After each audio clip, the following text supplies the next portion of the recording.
Joining us now is Hillsborough County, Florida, Sheriff Chad Chronister.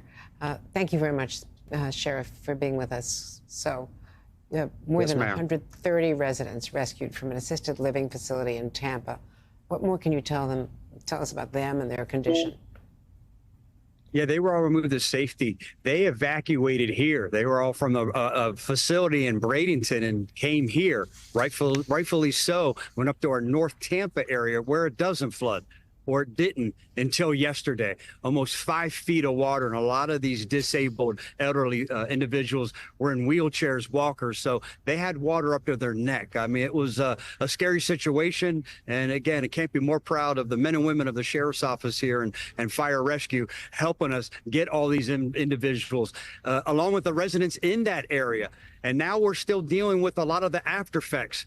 You know, a lot of people that you guys have been speaking with have dealt with storm surge. Storm surge comes in, it does its damage, and it leaves. We were at the north end of the storm. We are where all the rain went, over 16 inches of rain. What we're doing today is we're down the south end of the county. All this water is doing what Mother Nature intended it to do, head south into the rivers and then out into the bay. So these individuals here are down here. We're a mile away from the river. Yes, they're used to some flooding, a foot or two, not 6 feet, and the water's still rising. They're also not used to the fact that it's rising as rapidly as it is, as this 16 inches of rainfall throughout Hillsborough County around the Tampa Bay area is all flooding here. It's just remarkable. We're looking at the pictures around you, and does the water have any place to go? Does this have to drain slowly? And you have a better forecast now, so you're not going to get more rain for a couple of days at least, right? Great question, and that's the downside of flooding versus storm surge. This water up north, we still have a lot of water up north that still has to come. So my biggest fear and worry is for the residents in the south end of the county is all this water that's heading this way. We haven't seen.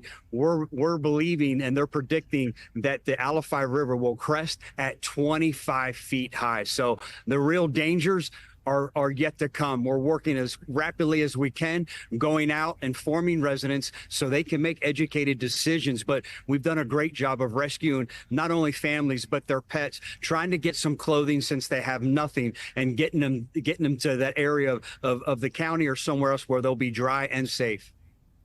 We also saw some dramatic pictures of your rescue of a 14-year-old boy from the Tampa floodwaters yesterday.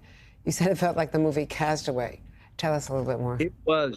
It was like something out of a movie. We saw this young boy flailing his arms. A lot of people are waving hello, giving him the thumbs up, hey, we're okay. He was on a piece of wood from a fence, resting on top of it. His mom made him evacuate the night before, not thinking again in the north end of town that there would be any flooding. He wanted to go home, and then got into deep water, that deep water that became dangerous too fast. He's not a strong swimmer, and he was literally stricken with fear. I mean, when we pulled him on the boat, he was shaking. We put a jacket around him. He was in shock. It took some time to calm him down, because he literally saw his life flash before his eyes. He told us he didn't think he was going to make it. He was scared. We're watching it now. This is so dramatic, and this poor kid, he must have been terrified. And I'm thinking about those old people in the walkers and the wheelchairs with water up to their neck. I mean, you guys are amazing what you've done there. A lot of us thought once the storm surge didn't reach those horrific levels that people were safe, and are clearly not. Sheriff Chad Chronister, thank you so much for all you're doing. Thank you.